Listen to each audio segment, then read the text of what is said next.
Bonsoir à toutes et à tous. Bienvenue pour cet avant-dernier Penser le présent de la saison. Nous avons la chance ce soir d'être avec Charles Esche et je vais parler en anglais. Je vais introduire Charles Esche en anglais simplement pour que vous ne soyez pas surpris de ce petit changement puisque nous avons la chance d'accueillir Charles Esche qui va s'exprimer ce soir en anglais. So, thank you, Charles Esche, for being with us tonight at Les Beaux-Arts de Paris.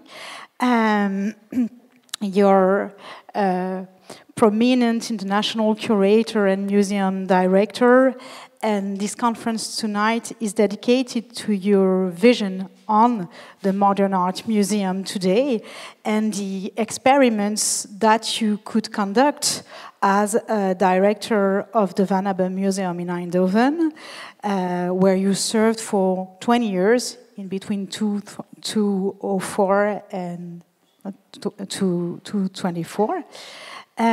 You entitled this lecture Demodernizing to Decolonize Modern Art Museums in the 21st Century. And I think we're going to investigate and dig into such terms that maybe we will need to understand better, like pluriversal, like demodern, on which you currently continue to work. And what do these terms recover? What kind of reality do they encompass? What does it try also to? What does it mean to try to decolonize a Western museum? In your case, in the Netherlands, in a country with a colonial past, and how to proceed. I guess there are many, many open paths and not one answer. If not, we wouldn't have this talk tonight. And mostly what it meant 15 years ago and what it means today in the political context that Europe is facing also. Charles Esche, apart from serving as director of the Van Abbe Museum, you also curated many international exhibitions. I'm thinking of the recent Soils in Australia and the Netherlands, and also in Jakarta. I'm thinking of the São Paulo Biennale in 2014. I think this notion of pluriversal was quite largely explored at that time. I'm thinking about Riwak Biennale in Palestine in 2007 and 2009, of the Biennale of Istanbul Biennale or Gwangju Biennale. So we are really lucky tonight to be with you. I brought some books also because in 2007 you you co-edited with Will Bradley this book, Art and Social Change, a critical reader. And in this book you have many texts, many artist voices, but also essays. And this book was also important in your curatorial approach because it gave also different forms to your work as a curator, and notably the forms of resistance, exhibition, artist, and the desire for social change from 1871 to the present. That was a very important landmark at the Van Abbe Museum. Maybe the term landmark is not really appropriate, but one important sequence in your work, and let's say a liminal moment maybe, which opened the path after all this research to your decolonial approach of the museum and your thought process on decolonizing the museum. And I jump 17 years later to this book that you recently released, The Museum is Multiple, that comes back on what you did with all your colleagues, all your teams, all the team on the Van Abbe Museum and the experiments you could envision. So maybe after the talk, if some of you want to continue digging into some projects, Here they are. You also teach. You teach at the Jan van Eyck Academy and at the University of the Arts in London. And we will have the opportunity to see you next year in Paris again, and maybe to continue this process of exchanging, because you will be a resident at Cité des Arts in Paris, at Cité Internationale des Arts. So let's continue later on. So we'll have time to continue. I wanted also to thank you for having accepted our invitation, and to thank very strongly my colleagues with whom we organized this talk tonight, specifically Mélanie Bouteloup, but also Armelle Pradalier and Cathy Aliou, together with Claire Garcia. And I also would like to thank Zoe Touzan, who is working with me on all the events at the moment. So I leave the moment. I leave you well, it's your time. I leave you the word. Looking for mine, and welcome and thank you, Charles. Thank you, Audrey. Thank you very much. Thanks, that was a lovely introduction, and thanks everybody for coming. It's a summer's day, and you're in the middle of the diploma, so I appreciate that you're here for the next hour and a half. It's maybe not the most attention that you can give, but I hope I'll try and be a little bit entertaining and try and talk a little bit about the question of the museum in relation to larger stories of politics and society, as we've seen them develop, largely, I think we can say, since 1989. I suppose if I understand the sort of time periods when I'm going back through history, and let's say that museums are history-telling machines, no? I'd rather say they were storytelling machines, but the stories become histories very fast, and we sort of can't really grasp them quickly enough before they've already ossified into historical facts, as they're called. So what happens is, if museums are history-telling machines, then this question of the past constantly lingers, and I'm going to look at that a little bit in the talk. Like, what does it mean to think about the past in relationship to the present, and always in relation? So I'm going to try and explain some of these terms: relationality, positionality, demodern, pluriversity, things like that. And then I'm going to try and make it quite concrete and look at some artistic projects, because I know that a lot of you are artists here. I'm imagining that anyway from being in an art school, and thinking about what can artists contribute to it, because I think sometimes there's a sort of theory and a practice which don't always connect together, and I think we need to understand how much the two influence each other, and how, if you're talking about a theory, it's not to load everything onto a singular practice, and it can feel overwhelming. At the same time, it's not to say that practices are illustrations of the theory, but they're actually pushing the theory or the thinking in certain directions. So this kind of push-pull, what we used to call in the Marxist language a kind of praxis, no? The understanding of one in relation to the other, of thinking in relation to doing. This, I think, is very important within an artistic context. But in the end, art is part of a bigger world, and it's hard to ignore it. It's hard to understand art without understanding the social and political and economic and environmental concerns that are outside. Now, I'm sure these are the kind of comments that you've had from many, many people in the past, so I'm just sort of reinforcing some of them. But I'll try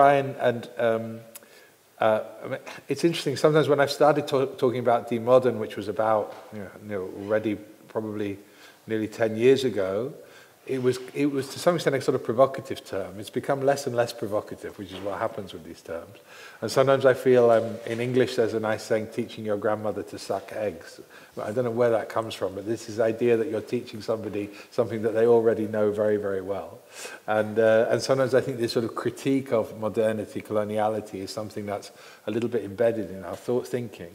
But at the same time, we have to acknowledge that there's a great reaction against it, that's going on in the political and in the social spheres. So we have to understand that, having achieved a certain visibility for some of the things we're talking about, whether that's related to questions of trans rights, for instance, that you're all familiar with, or questions of decolonizing and restitution, or questions of racial inequalities, that in raising their visibility, that also has provoked a very strong reaction. And it's in that reaction that we need maybe to understand the basis for why we're talking about these things.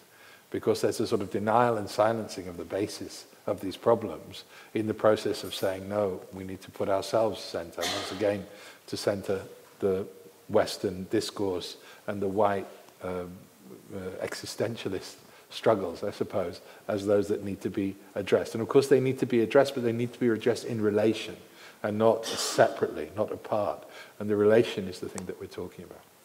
So that's what I'm going to try and address. I suppose I start with this slide here from Levena Himid because I love this idea of leaving the state of unbelonging. Also because I suppose in the way that much contemporary art is, it's saying something in the negative, in a way, no? It's saying leave in the state of unbelonging rather than say let's go to a state of, yeah? So it's defining itself in the negative of what we don't want to be. And I think that's often how we talk. And maybe I mean the sort of the art world that's interested in some of these questions. Some of these questions of equality, social justice, questions of how art relates to making a better world in a simple sense. And in those questions, sometimes we talk in the negative. No, we've learned and been brought up with criticality, with how you can criticize what's existing, how you can make art that responds to the art of the past, the art maybe of the immediate past, by negating it in a certain sense. No? So this is a sort of classic tension that I have with this work, because leaving the state of unbelonging is also a positive statement. It's actually saying leave something, but at the same time it has this negation within it, because it doesn't define where you go to. And I think sometimes art it's necessary for that kind of ambiguity or ambivalence about stating something while also not stating, being balanced between enunciating an idea and refusing to speak about certain things. I think that's important. But at the same time, sometimes in the polarizing context in which we live now, it can sometimes provoke a kind of reaction of, okay, you're a sort of an elitist discussion which has nothing to do with what we need to understand. And that's where the populist rhetoric, which is if you look at the populist rhetoric, Marine Le Pen or Wilders, in our case, who's just brought down the Dutch government today, that these people never speak in negatives. They always speak in positives. So the simpler way of speaking is in the positive, and it's something that I think we need to learn and be aware of. So this is a work that maybe starts off with a question, no? Leave the state of unbelonging as a question itself, and the way it's formulated, the formal way in which that word is formulated. And then the relation, of course, with the fish and the human being who's on this side is something that we can also talk about. But I'll leave it there. I'm not going to go further into that. I'm going to now turn to a little bit of a question. Theory sounds like a grand word, but why do we use the word demodern? No? And what does it mean? So I think that my own sort of personal journey is one from that idea of criticality, which I learned when I was more or less a baby curator, I suppose, in the 1990s. I mean, really sort of following a path of trying to have a career and get famous and all those things that you do when you're in that time of life, I think, or generally do. The smartest people don't, but generally the others do. And really coming from that criticality, which is really born in a kind of what we could loosely call post-Marxism. I'm not going to go into that, but just accept it for a moment, that that's where the tradition that I felt was coming out of. So kind of class analysis, historical materialism, those ideas of art being an example of social conditions which are being played out, whether those social conditions are about inequality or exploitation or equality, whether they're projecting a better future, kind of socialist realism, or they're critiquing the capitalism that was the dominant mode of production even in most of the 20th century. And I moved from that through this kind of, I suppose, sort of Damascene conversion in a sense, although I think I kept a lot of the beliefs from the old system with me, with my awareness that came quite late, around 10 years ago, as I said, with the decolonial thinking that I discovered through people like Anibal Quijano, Walter Mignolo, and later Catherine Walsh, Maria Lugones, and Rolando Vázquez. I think they would be the sort of 5 key key fathers, I suppose, or figures in different ways. They're also different generations themselves who will be important for me. And that process of understanding the colonial and what we call coloniality, so the matrix of power of the colonial system. That's what coloniality means. It's a short form for simply saying about the system and the power system which is constructed around the colonial. That is not only intimately connected to, but it's a single concept with modernity. That was one of the great moments. No, that's something that Marx or the post-Marxists never talked about. Actually, the post-colonialists never talked about it as this singular concept, coloniality, modernity. And once that for me was like I mean, you can imagine having responsibility for a story about modern art told in a provincial Dutch museum, but realizing that story was basically the same story that was being told all over Western Europe and stemmed from the United States, from the Museum of Modern Art in New York, was an incredibly important moment in seeing that if I was part of this coloniality modernity story, the word modern, which is what I was doing, was completely part of it, no? So it was a challenge immediately to that. I mean, you can't run a Museum of Modern Art and think, okay, we're a colonial museum. You would have been in the 90s horrified by that idea, no? But suddenly I was being told, actually, that's what you are. And I believe it was absolutely correct, but it was certainly a revelation. It was a moment of understanding, something which I hadn't understood before. And I think it's also important in our trajectories to avoid the kind of self-righteousness of the left, which can get into where they can say you can never make a mistake ever, and you can never have an opinion which was wrong, because immediately you'll be condemned for that. So the way that people would trail through social media to find out some comment that you might have passed 25 years ago, or maybe not 25 years ago, but 15 years ago, which said something which was slightly politically incorrect today, and then becomes a form of critique. I mean, we have to give ourselves the space to develop and to think and to reform our thinking, and for that thinking to then look back at previous thinking and say, no, that was wrong. We have to allow ourselves that. If we don't allow ourselves that, then it's pointless. And there's no possibility of persuading anybody, because how are you going to persuade anybody if you're already condemning them for what they think in the first place? So it's very important, I think, to recognize this. And for me, certainly, this trajectory, which, people would say, well, how could it be so late? Only in 2013 that you discovered decolonial. Quijano was already writing at the end of the 90s. It's pathetic. It's ridiculous. I mean, that could be a critique now of it, but it's a meaningless critique. What does it produce? Nothing, except a self-righteous feeling, probably said by somebody who didn't even know who Quijano was in 2013, which is also possible. So, how do we defend ourselves against that? I think we have to say, no, we are constantly changing, developing.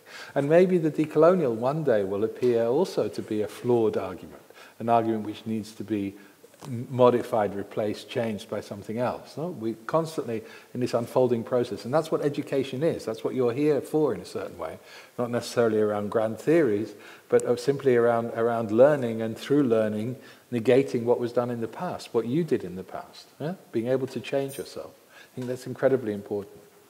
So that's my story, really. And as you can see from this little diagram, maybe, this is the story where I tried to put myself into it. So as a white, heterosexual, elderly man, less elderly 10 years ago, but still elderly, I was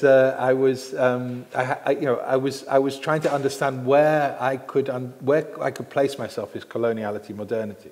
Because the danger is, and sometimes decolonial theorists do this, is to say, okay, you're actually passé. It's time for you to move away, which is true. I've left the museum for a reason. It's true that we need to make space, as my generation need to make space, and we're not very good at that, to be honest.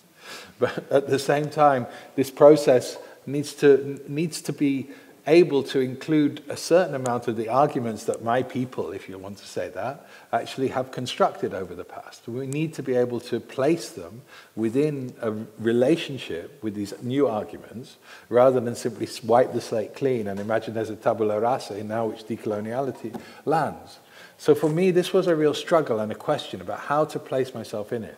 And it was really through the demodern that I was able to understand that I could have a dialogue with this. So how does that work? It's really this diagram here. If you see on this side, the little line drawing people are looking at this structure. Imagine coloniality, modernity, this word for a moment, as a three-dimensional sculpture. So they're looking at it from behind the sea. And so what they're seeing is looking through the sea, say it's semi-transparent, they're seeing the word and they're seeing beyond that the terms of modernity. Now that's the global majority. No? The global majority see modernity through the reflection, the gaze of this coloniality, this structure. Yeah? And it looks like the back of a sea initially, and then with things sort of tailing off into the distance.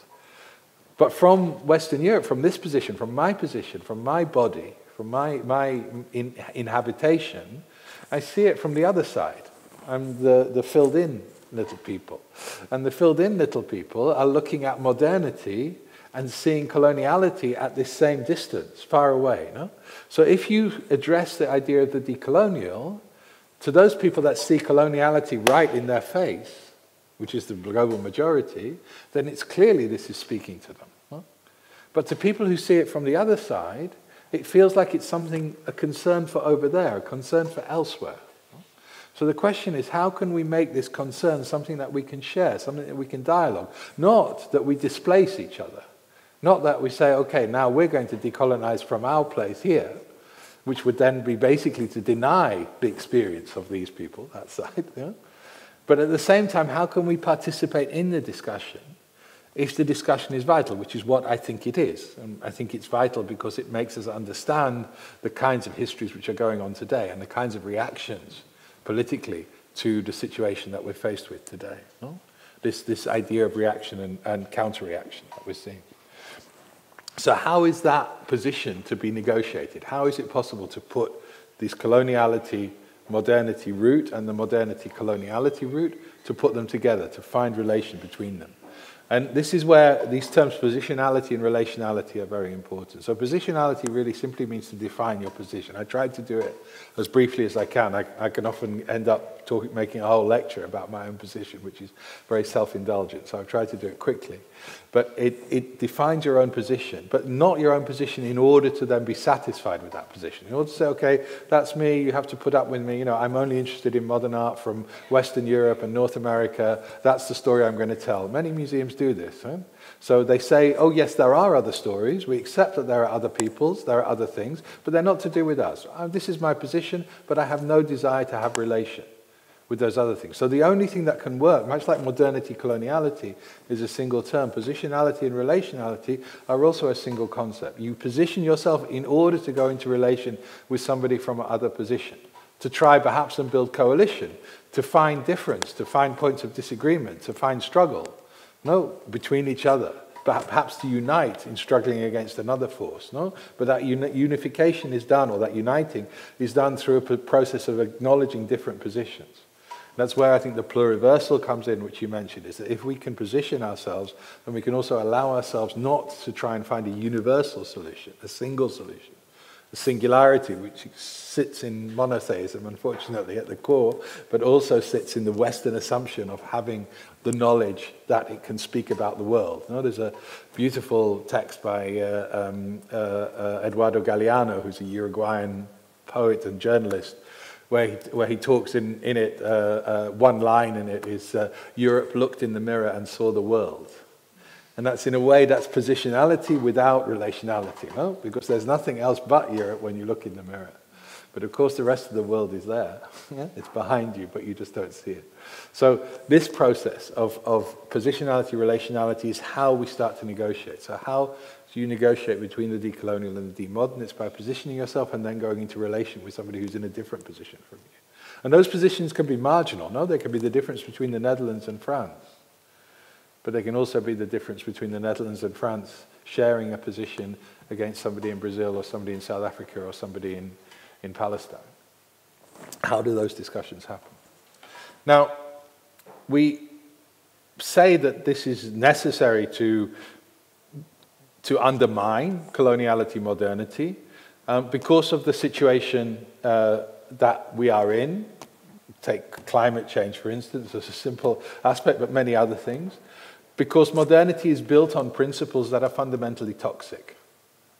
Modernity, coloniality, is built on principles that are under challenge and have been for centuries. You know, this is where the communist alternative, to some extent, though it doesn't really challenge modernity, but it challenges some aspects, like capitalism within that, and like war within it.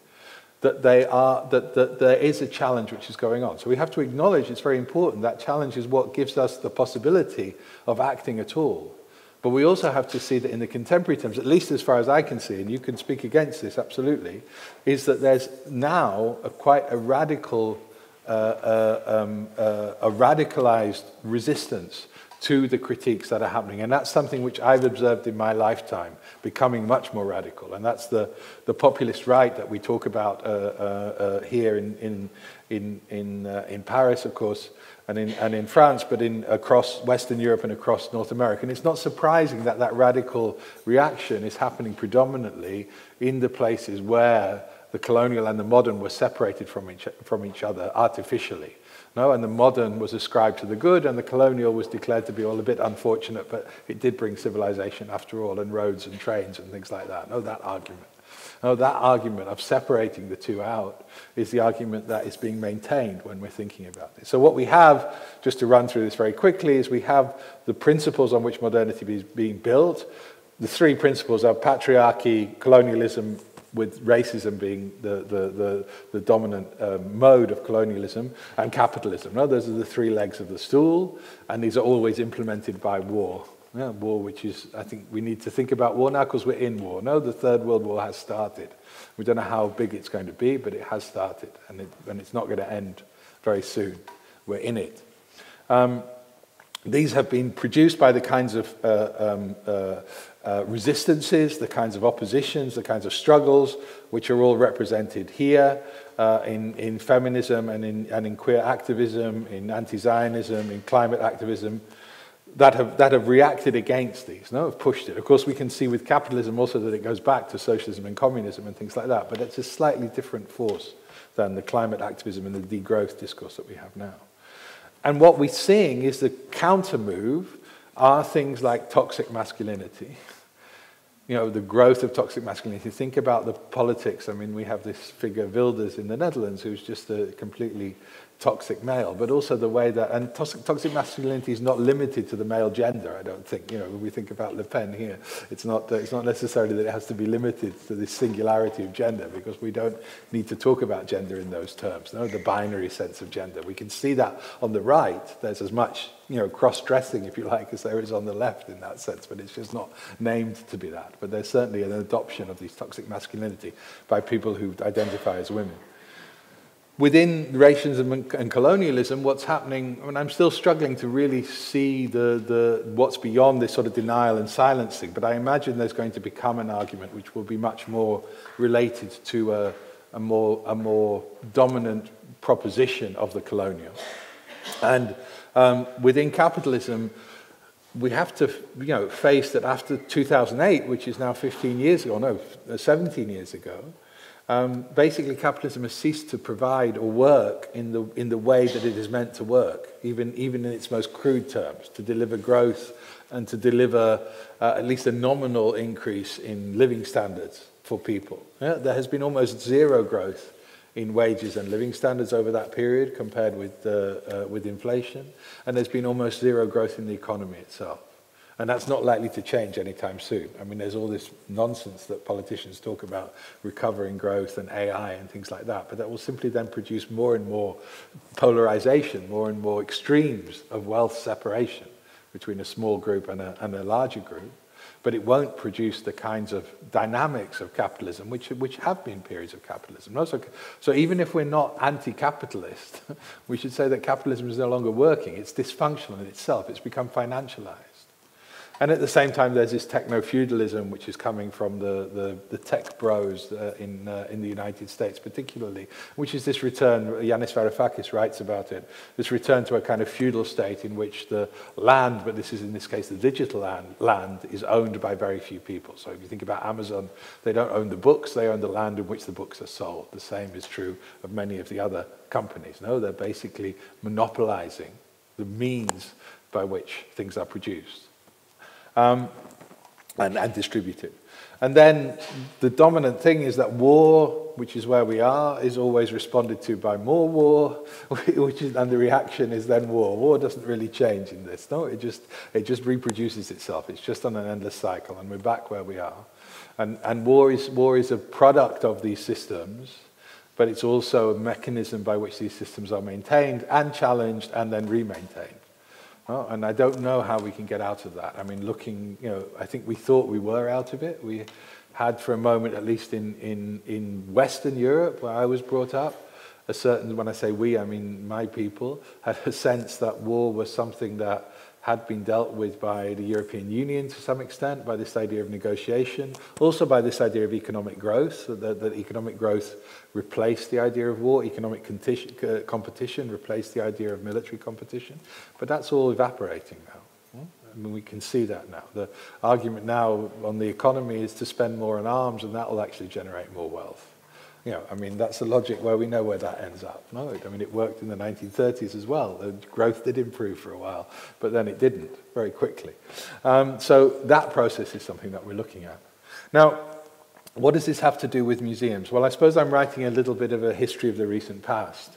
And I want to go back to a thinker from before decoloniality, really, to say that if, as I spoke about, museums are history writing machines or story writing machines or narrative writing machines, then they tell the stories that do shape the present. No?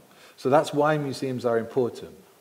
It's because what stories they tell, how they use their collections, and how they put those collections into circulation, into circulation mentally and physically, in how things are presented. And look at the narratives that are in the Louvre or even in the Centre Pompidou as the core narratives. No, let's forget about the temporary exhibitions for a moment. The core narratives. They haven't really changed for the last 50 years or so. No, there's been very little modification of them. So they're still telling us the same story. And I'd say it's a story which is very much lining up with much of the principles of modernity, coloniality that we have here on the right hand side. So I think it's interesting in this regard to think about Walter Benjamin for a moment and to understand how he was really thinking about what history did. And remember, he was at a time maybe similar to the time we are now. He killed himself in 1940, and he wrote this text just before his death. I mean, it's not clear quite when he wrote it, because they were all discovered in a suitcase and then later published, and he wanted it burnt and things like that, so there was no real sort of care for these. But this is a text on the thesis of history, it's called, or the concept of history. And I'll just read this out, and then we can just very quickly gloss it. So to articulate the past historically does not mean to recognize it the way it really was. It means to seize hold of a memory as it flashes up at a moment of danger. The danger affects both the content of the tradition and its receivers. The same threat hangs over both, that of becoming a tool of the ruling classes. In every era, the attempt must be made anew to wrest tradition away from a conformism that is about to overpower it. Now, I hope that's interesting in itself, but what I find interesting about this, many aspects are interesting in this little quote, but it's also interesting the way that he talks about the past itself, or about history. And so history here, there are three different forms of history that he talks about. He talks about the past, he talks about memory, and he talks about tradition. And all those things are different ways of accessing the past. No? So there's already a sort of pluriversal approach to the past, to history, which he's trying to set up in this little paragraph.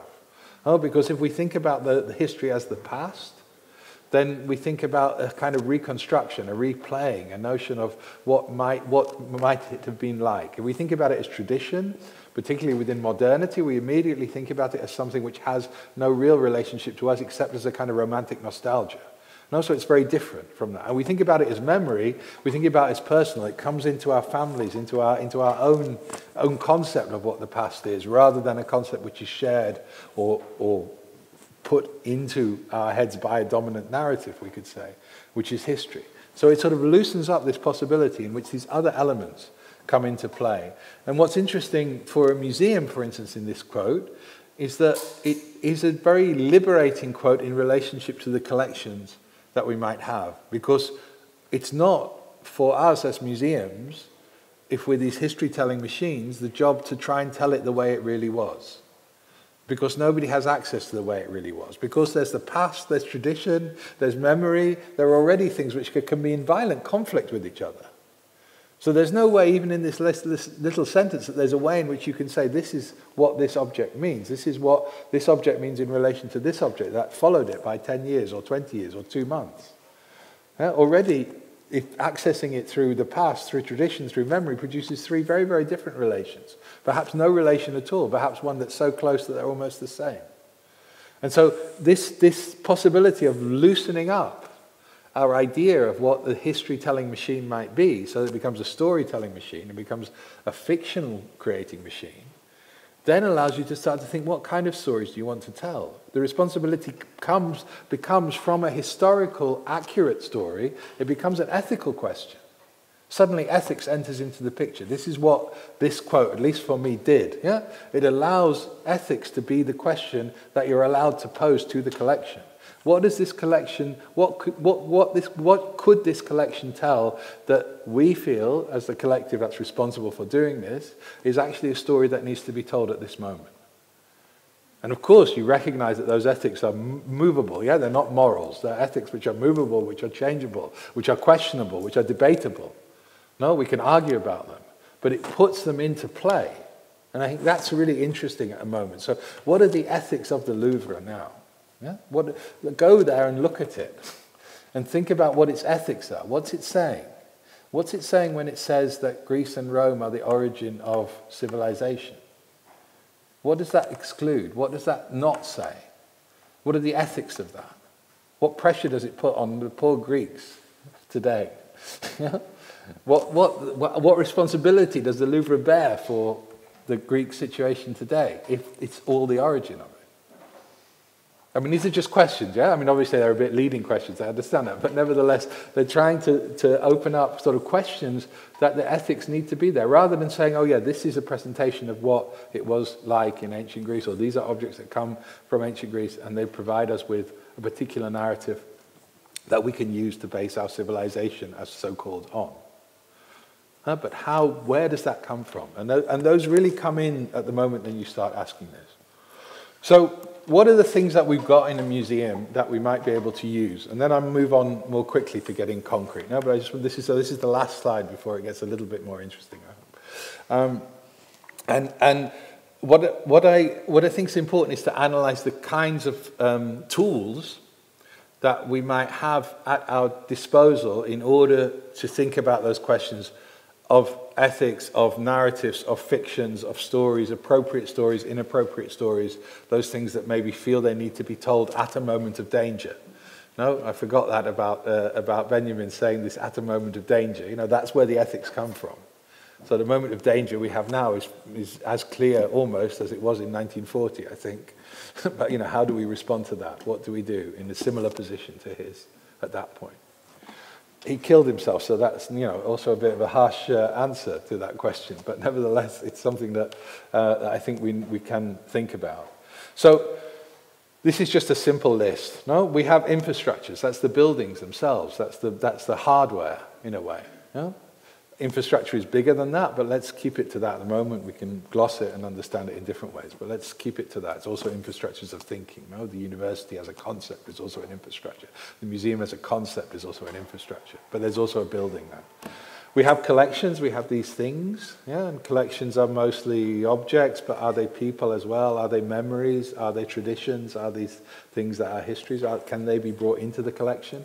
Or is that separate? Is that in the living bodies that are also part of the infrastructure, part of the tools that we have, the living bodies of the people that might come to the museum, the living bodies of the people that work in the museum and get paid to sit there, the people that don't get paid to sit there but have to pay in order to come in, and the people who might do neither but are still necessarily part of the discourse, no? Because they're people that you maybe want to bring in or don't want to bring in. The curatorial frames and the exhibition designs are part of these tools that we have. No? How do we make those choices? What choices should we make? If there's an ethical question here, what choices should we make? The gatherings of people and materials that we can invite. Yeah? So it's not only that the living bodies who happen to be there because they have a job or because they've wandered into the museum, but there can be an active engagement with materials and with people and with the relationship between the two, yeah? Workshops and things like that. And the resources, mostly money, but not only, no, that are there. Those are the things that we have. So let's line them up and see what we can do with all of them and see how much each of them can move. Yeah, infrastructures are tough to move. They take more than 20 years, unfortunately. And resources are relatively quick to move because money can fly about, as we know, and disappear out of your hands very quickly. So, you know, those ideas are things that we can understand if we look at them and line them up. And these are all shaped by the past, by power, by tradition, and by modernity coloniality.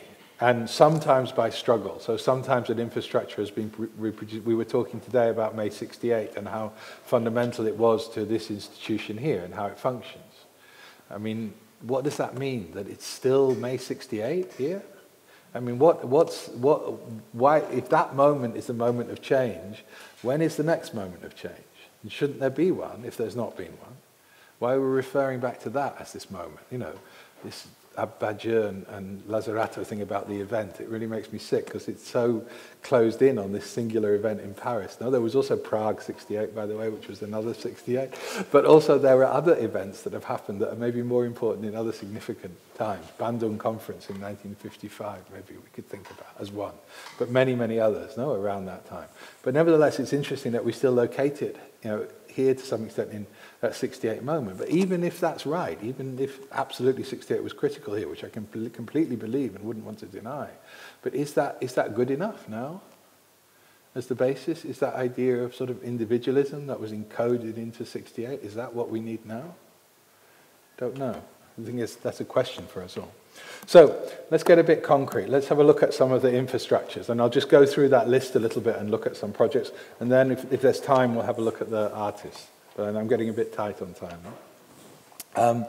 So this is the museum. This is the literal infrastructure, which opens in 1936 as a modern art museum. It's quite interesting. It's early. 1929 is when the Museum of Modern Art in New York opens, and it really starts buying its first works, also in 1936. There's a collection in Switzerland around the same time, 36. But really quite early to open as a modern art museum. We'll go into the history of why that was in a minute, but this is where it starts. And in 2003, so just before I start, the reason that the job was quite appealing because the real estate thing had been done, and probably as you know here, the real estate thing can take an enormous amount of time and is more or less completely uncreative. But because things have to be built anyway, so they're just built. Unfortunately, what we got here was not a great example of a museum architecture, but just a pile of white cubes on top of each other. What was interesting was that in this period, and I think this is very typical of the 90s and up to 2008 particularly, when there was this growth, you know, there was this adrenaline rush from capitalism of the socialist world suddenly being free. And it's basically all the adrenaline of that, of suddenly all these state-owned companies suddenly coming into the capitalist world, capitalist universe. No? That's basically what happens. The 90s, if any of you remember that, and the 2000s was a time of capitalist growth, but it was essentially based on this idea of exploitation of this material, which had been held outside of it by socialism. And so this was a time of just growth, and it kind of became pointless growth. No? It was a wasted opportunity for sure, but it was also a time where the growth was simply reproduction. It wasn't thinking about what might need to change. It was about just producing more of the same. And so this is a classic example, but many, many museums have done this, no? Where they just basically reproduce the model of the existing museum, so the white cube that comes more or less from the 1970s, we could say, reproduce it without questioning it. In our case, is a classic example where they actually forgot even to have a sort of activity education room in there, and the entrance, which had been planned to go over the water, suddenly got closed and got turned into an education room because they'd actually forgotten it until they were halfway through the building process, and then they had to rejig whatever was left to rejig in order to make it. So then the entrance went back to the original part because of this problem. A fascinating sort of insight into this lack of really thinking about what the institution would mean, even very practically. You know, in this 2003, they didn't think about sound. I mean, you have video installations and sound from the 1980s already, you know? But there's no thought about it. There's just this reproduction of like different sizes of white cube stacked on top of each other. So this is the museum. This is what you inherit. This is the infrastructure. But where does it come from? If we're going to ask questions about the issue of coloniality, we need to first of all see where it comes from. So this is where it comes from. It comes from money that's produced by the selling of cigars by Van Abbe. This is the Van Abbe factory. The cigar was called Karel 1. That money obviously didn't come from tobacco that was grown just outside Eindhoven in the fields of Brabant, but it came from the colonial history. Now, almost any institution, when you scratch the surface even to that degree, you will understand immediately the colonial connection. So this is where we come from these drying warehouses, which are also divided between the male overseers, who are often Chinese, Indonesian, and the Javanese. This is in Sumatra. They're also moved because always displacing people is a way of controlling them. So they're moved from Java to Sumatra, and they're the ones who are actually working, drying the tobacco. So these are our founders in a certain way, if you want to turn it around. If you think about the ethics of what we are, the Van Abbe Museum is founded by the labor of people on the plantations, on the tobacco plantations in Sumatra, in the Dutch East Indies, which is now called Indonesia. So that's a response that we need to have. No, I'm going to come back to that in a minute. The other inheritance, the other structures that we inherit is really drawn from this. So this is a map from 1936 as well, so the same day that we were founded. It's probably something that's familiar if you've done art history. It's drawn by Alfred Barr, who was the director of the Museum of Modern Art in New York. And in 1936, it was pretty controversial. And not only controversial, it seemed like one person's narrative. Nice, a little story.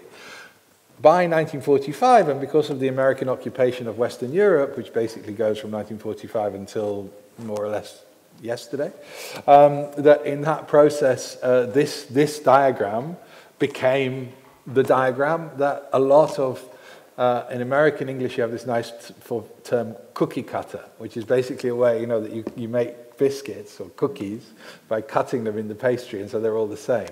And so a lot of modern art museums, and Paris and France is an exception here in interesting ways, but a lot of them in Germany, in the Netherlands, in the Nordic countries, but also later in the south of Europe, in Spain and Portugal and Italy, were basically cookie cutter versions of the Museum of Modern Art and of this story. So this is the story that in many cases, on a superficial level, you still learn. No, the story from Impressionism to Cubism, the idea of isms, the idea that these are the places. Now, what's interesting about this diagram, what tells us a lot about it, but also is to the credit of Alfred Barr that he recognized it, are these little red rectangles, which you can see, which contain terms like Japanese prints, Near Eastern art, excuse the word, Negro sculpture, machine aesthetic, and there's a black rectangle down the bottom called modern architecture.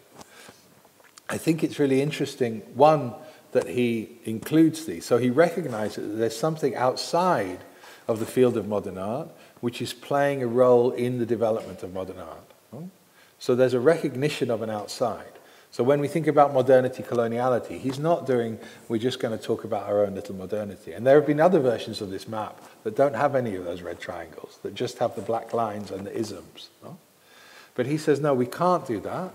And the really interesting thing is, why does he say that? We can't do this. It's not enough. He's obviously a curious person. He's obviously somebody who's thinking. We can't do that. We have to recognize that there's something coming from outside. I think that's because he knew artists, he was talking to artists, he was aware of artists, and they were telling him, I'm Picasso, I'm looking at this stuff, and this stuff doesn't come from, the indigenous culture of Malaga or whatever it was coming from. It comes from somewhere else. He's relating to it.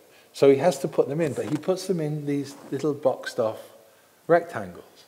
So what they become is a kind of material, an extractive material from which the narrative can be made.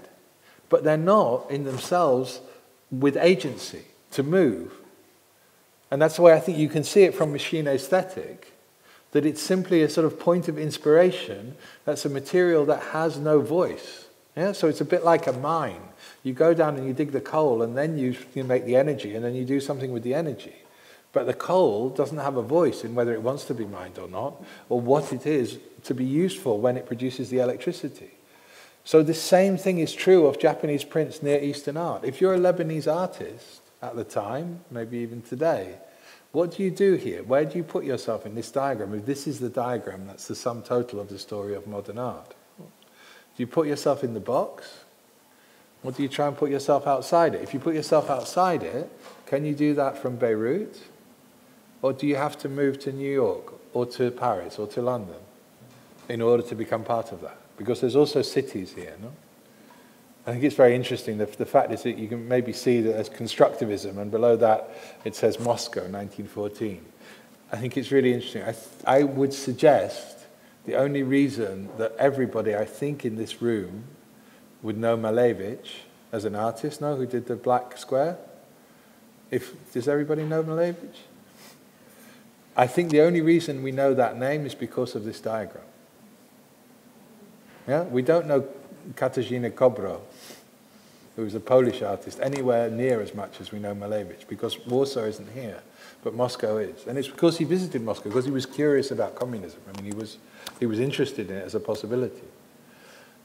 But it's interesting that it's that sort of randomness that then writes a history which says this person is in and that person is not in, or this story is in. And you can see this sort of construction of the narrative here happening, no, in real time in a way.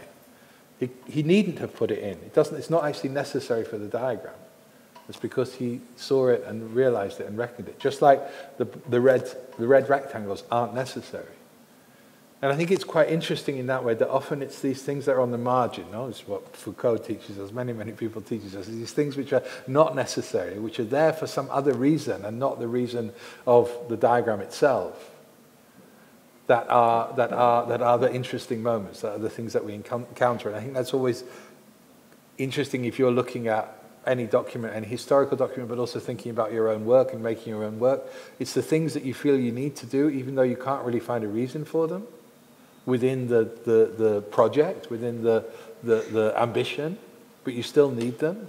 Those are the things that are actually worth asking questions about. The main thing is often not the thing. It's again this idea of speaking in negatives, no, rather than speaking in positives. That's a way of getting at these things on the margin.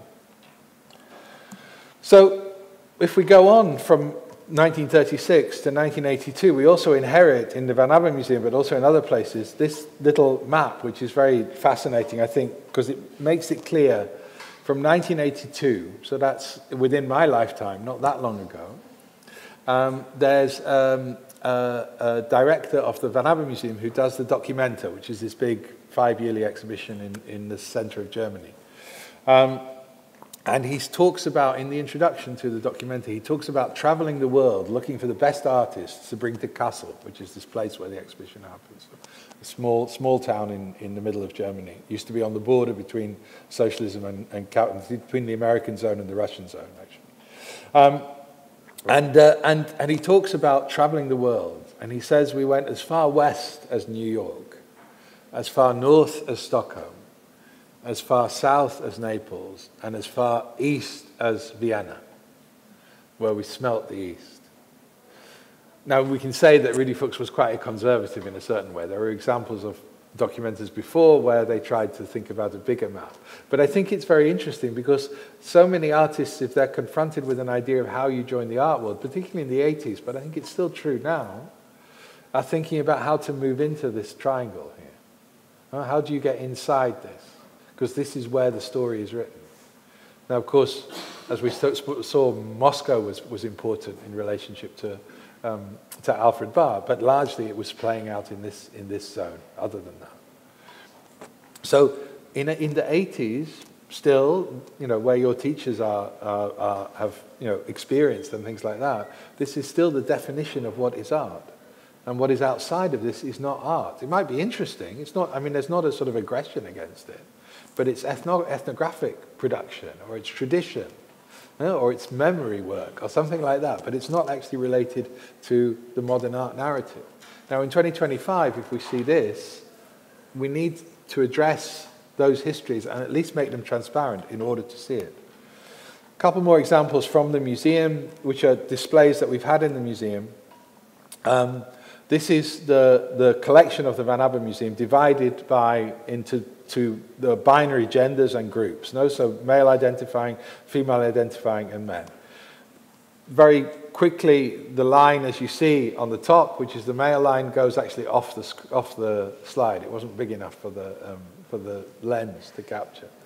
And I mean, just in passing, in order for this to be equalized, it would take, as long as the museum has existed, which is almost 90 years, as long as the museum has existed, only buying women artists at the current rate of acquisition and the money that we have, in order to get anywhere near being a sort of 50-50 representation.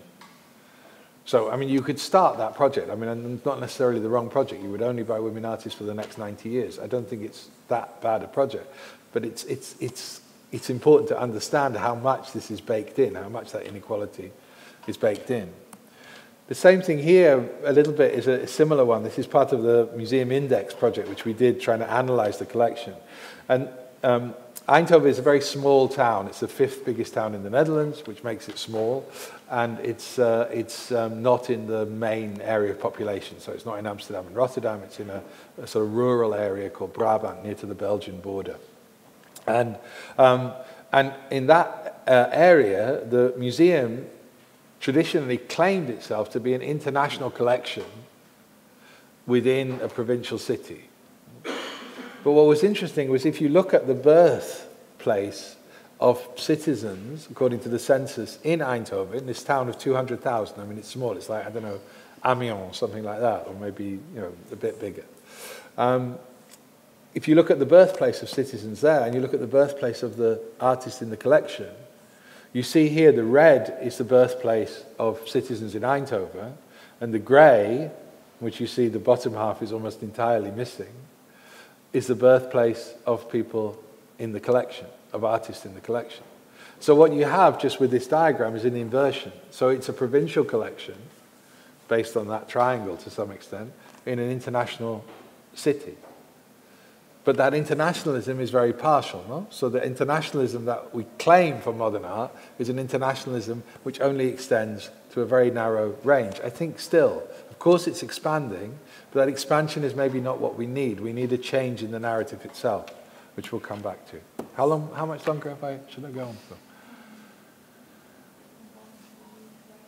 5 minutes? Is that okay? I'll just do 5 minutes, and we'll have a look at a couple of. It'll be quite quick because we'll have a look at a couple of concrete artistic projects, because this is the last one, which is very quickly. This is a book from 1930 by Herbert Bayer, who was working with the Bauhaus. It's a sort of radical proposition for an exhibition design. But what I'm interested in is this figure of the ideal viewer. Yeah, so it's the ideal exhibition, or it's a book about the ideal exhibition. So this we could assume is the ideal viewer. Yeah, and it's a man in a suit with his hands gesturing back towards him, so not reaching out, which you think you would if you were sort of confronted with. So it's an intellectual exercise, no, this gesture of the hand. And the obvious thing is there's only an eye for his head. No? So all the other senses are abolished. You can only look. You have nothing else. So this sort of simplification that I think modernity brings, no, it's a simplifying device. It's a device that simplifies and separates. It's like a filter.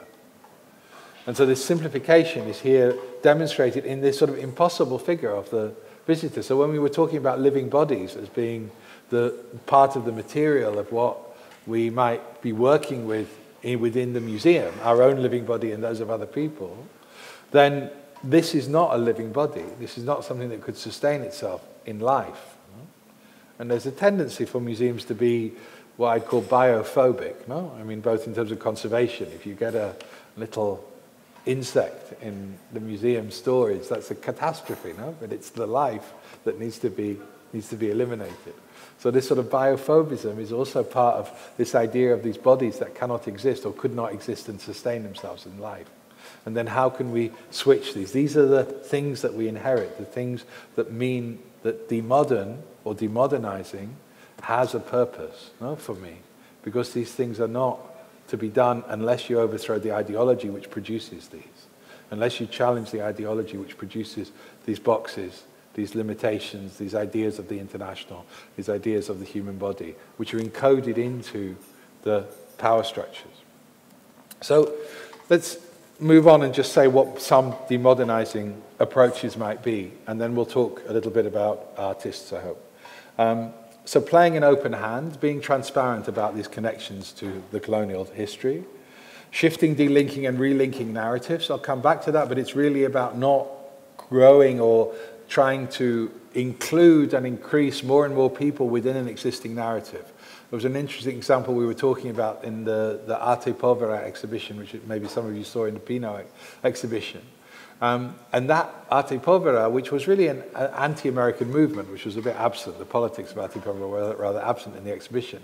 But what's interesting is it got included at a certain point within an American discourse of conceptual art. Now you could say that's about inclusion, that's about growing conceptual art. There was a concept of global conceptualism. But essentially this was about keeping the narrative located in New York and firmly within the context of the Museum of Modern Art, and then saying, oh, look, but all these other artists were doing the same thing we were, so we must have been right.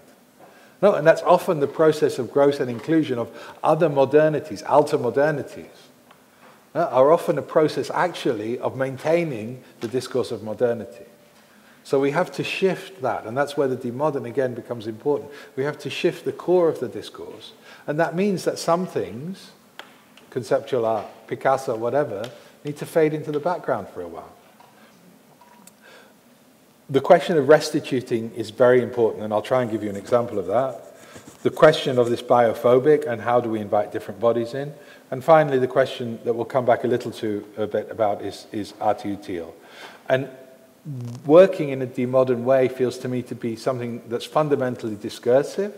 It's fundamentally about relation building, and therefore artists and artist practices are incredibly important to this. So that's what I'm going to try and talk about now very quickly. These are some of the images of what we did with telling the story of the colonial history. So for instance, here you see two figures of plantation workers who basically are anonymous because a lot of these photographs don't have names attached to them. We've been trying to discover some of these, and we've been doing quite a lot of research, but also thinking about how we can support cultural activity in Sumatra in the current day. I've left now, but I hope that they're going to continue that. And then in retelling and showing with the collections, we again try to both delink these narratives, in other words, break the narrative that you saw in the Cubism and Abstract Art show, and at the same time to introduce new narratives. So here, for instance, is the narrative of modern art. Take my word for it, it's behind these screens, but then told in an installation which is done by the Museum of American Art Berlin, which is borrowed actually from a Kosovo living room. From a living room in Europe, but in a Muslim part of Europe, which is also not something that's readily recognized, that Europe is also Muslim. And so therefore this story is told within a context in which it doesn't by nature belong because it's already been excluded by the modern narrative. No? And then you can follow this through a set of copies of work that takes the narrative through from actually the Louvre and even before, right through until the Museum of Modern Art and Alfred Barr. Here, and I'm going very quickly here, but here is a question of the relationship between what are called ethnographic objects in colonial museums largely, and modern art. So here, Max Beckmann, for instance. So how is this relationship shown? There have been many, many exhibitions that have put these in juxtaposition, but this tries through some of the documentation to talk about those histories, and also this mask is actually from Sumatra, ends up in the Colonial Museum, which becomes the World Museum eventually, like Cape Romney, gets a makeover, but essentially contains the same collections. So therefore it goes back to the plantations where the tobacco came from. Here you see a sort of reconstruction of the first exhibition, Cubism and Abstract Art, so to make a point of what I was saying. Here another kind of formal modernity, the Raum der Gegenwart from Laszlo Moholy-Nagy, which is a proposal for an exhibition made in 1930, an exhibition that was never made because the director wasn't able to install it before the National Socialist regime took over. But a kind of interesting proposal in which media, so photography, film, dia projection, became the mechanism by which the sort of world of the contemporary, so Raum der Gegenwart means the room of the contemporary. So the contemporary really already in 1930 was saying that art itself is over, that it's gone into media. And yet, of course, art survives. But this proposition has already been made, but it's made within a modern context, no? So the colonial exclusions that we saw in the triangle, in the rectangles and things like that, is something that's not in place. Here, a later exhibition using the collection, which tries to, in a way, suggest that Wilfredo Lam, who's the painting in the front, is actually maybe more significant to us than Picasso. So this is where this sort of shifting of the narrative comes, where Picasso sort of retreats to the corner to some extent, and Wilfredo Lam, who's often seen as his pupil, becomes the work in the center. And this is because Wilfredo Lam took Picasso on a journey to the Caribbean, where he met Aimé Césaire, and a lot of the things like the women of Algiers and things like that sort of came out of these visits, and yet it's always portrayed the other way around. Know that Lam is always the pupil, because he's the Cuban artist. And we tell this story a little bit in the vitrine. Again, I don't have enough time to go in it, but the three photographs are Picasso, Lam, and Césaire, who are in the front, who are this sort of triangular relationship. An important work for me was this, which tried to bring together two, rebellious, if you like, women's movements. One which comes from the women partisans in former Yugoslavia during the Second World War, fighting the National Socialist occupation. And the other are black women from the Netherlands, including Gloria Wekker, who you might have heard about. She wrote an important book called White Innocence.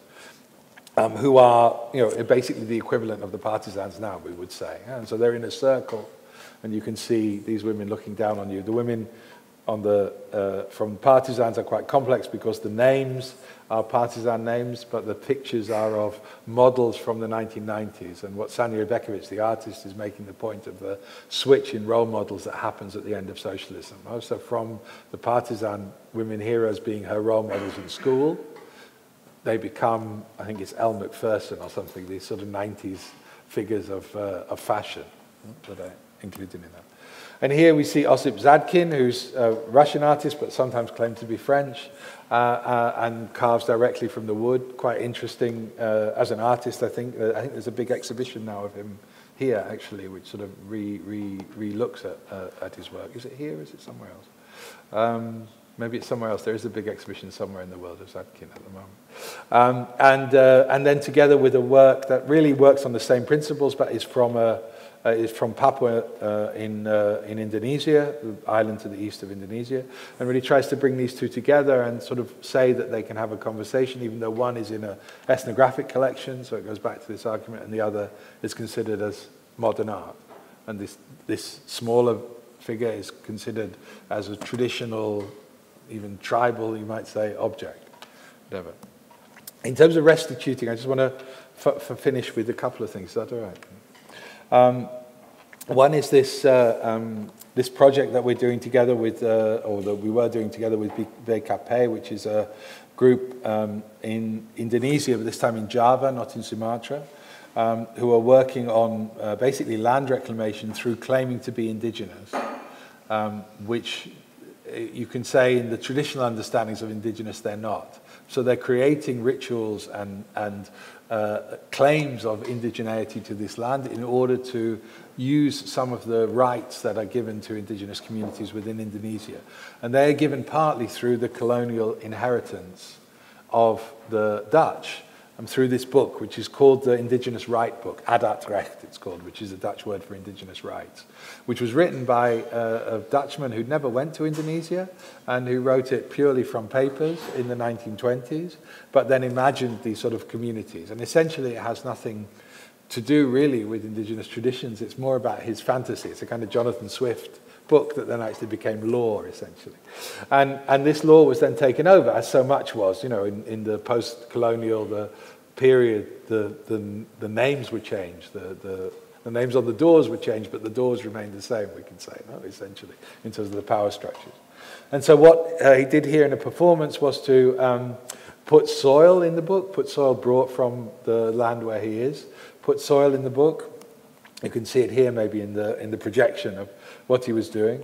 And then in a kind of reverse restitution, he gave the book to the Van Abbe collection, which was giving it back to the state of the Netherlands to say, thank you very much, but we don't need that anymore. We want to make our own indigenous rights book. And then we made an agreement, this is a bit of an embarrassing photo, but it was an agreement to work together with a small museum in that community in Huates and to fund that over a period of 10 years. So I managed to do that before I left, so that's sort of baked in, where we will support both financially and in other terms in a way I think that begins to think about a kind of epistemic restitution, yeah, and a restitution of knowledge that was captured by the coloniality, and then what happens if you start to think about it going in the other direction.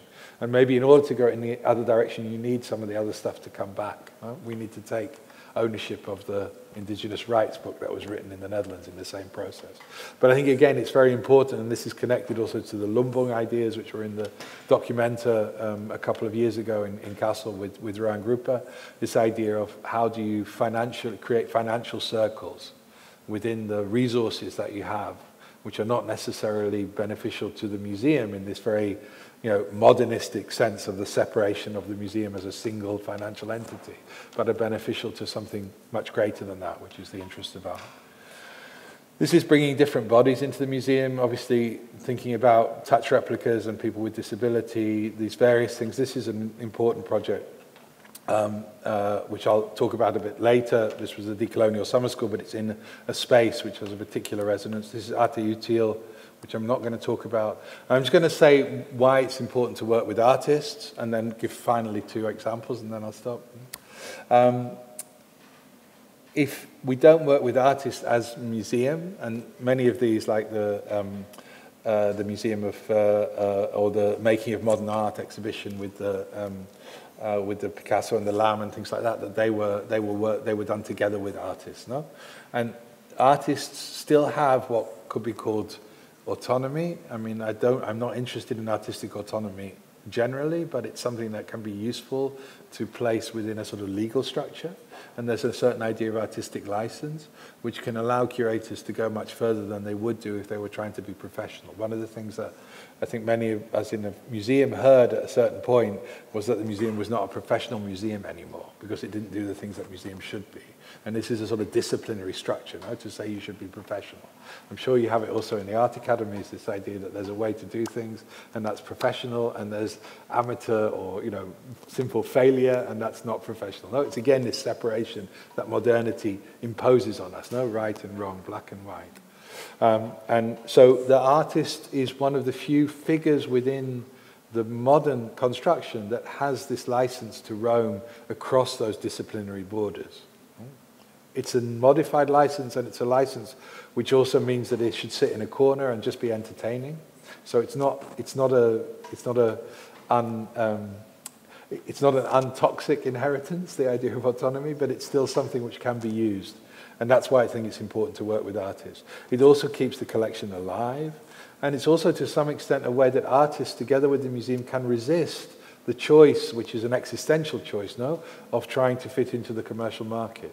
If artists can become part of the museum infrastructure and even get salaries like I do, as part of being part of the museum infrastructure, then they don't necessarily have to rely on the old systems of commercial sales and things like that. So it offers a number of possibilities. And just to give you a few examples, this was a project where, because of Khaled Tourani, who's a Palestinian artist, we took Picasso to Palestine.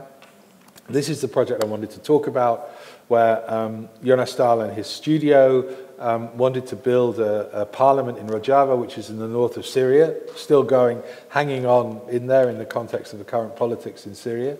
And they needed money for it, so we decided to buy. So this is, again, using the resources in a similar way to the Indonesian example. So we decided to buy one in order to produce a version of that parliament in the museum itself as a kind of gathering space, as a meeting room. And what's nice, of course, is that this is a kind of arte util, where actually then people can use it. I mean, there have been weddings held here. There have been some amazing meetings with Zapatistas and things like that. Different things have happened, running from one extreme to the other. And what was nice about building this and designing it, it was very much designed with the people who have to rent the space out in mind. So they were part of the discussions of what would work and what wouldn't work. So it wasn't that the artist had this sort of carte blanche idea. but actually that they were, that the functionality, the arte utile aspect of it, the use value of it, was something that needed to be baked into the construction. So the artists were having to negotiate their desires with the desires of what it would take from the point of view of the people who were having to use it on a day-to-day basis. And a final example, maybe, I think, and then I'll stop, is the living room, which was another project that began somewhere else, and then through a sort of acquisitions policy, we brought it into the museum. This began in Sweden with in 2015, the big exodus of people from Syria, a lot of whom came to Northern Europe, particularly to the Netherlands, also to Sweden. And this was a project done by a Palestinian artist who'd seen that kind of refugee condition throughout her life, basically, called Sandy Hilal. And she worked together with us to produce a version of a living room which was simply an idea that the migrant communities didn't always have to be guests, that they could also be hosts. Because what happens with the migrant community, particularly more recent, but I think this goes through generations, to be honest, in the Netherlands at least, it does, that they're always put in the position of being people who are guests and who have to conform, to assimilate, to adopt. They can't be hosts, no? Because hosts is then breaking the rules because it's starting to change the core nature of the culture that they're been invited to or arrived in. And so this sort of resistance to this idea and what would it mean to be a host was something that we developed in the museum, in one of the free spaces in the museum, which I think sometimes was problematic as something that you looked at. It could only really be experienced if you actually sat down with people who had been already refused asylum. So in the Netherlands, I don't know if it happens here, in the Netherlands, people who are refused asylum are not allowed to work, are not allowed to rent a house, are not allowed to live, but they're not actually removed and taken out of the country. So they're left in this kind of limbo where they have no income. So one of the things that we came across, and it was different in Sweden actually, was we needed to find mechanisms to pay the people who would sit in here in these, this is maybe another example, who would sit in the living room and offer people tea and then be able, as a host, to tell their stories. And what was really interesting about this for me, and I think also for Sandy, she was very doubtful about putting it in the museum, but we tried it out, and it lasted in the end for 5 years or 6 years, was that it was a safe space in which that encounter between a largely bourgeois, educated public and people who had been refused asylum, who were often very poor, that encounter could never happen in public space, no? Because the one would avoid the other, largely. You know, or the one would be seen as a beggar or whatever kind of, sets of prejudices already exist. But within the museum, because of the kind of the disciplinary structure of the museum, the sort of prison-like condition of the museum, having, guards that protect you, that suddenly became a possibility to be able to talk and to meet each other. And I think that was a really nice moment in which the museum became a useful, a functional space to do something that couldn't be done elsewhere. And now I'm going to stop. Thank you very much.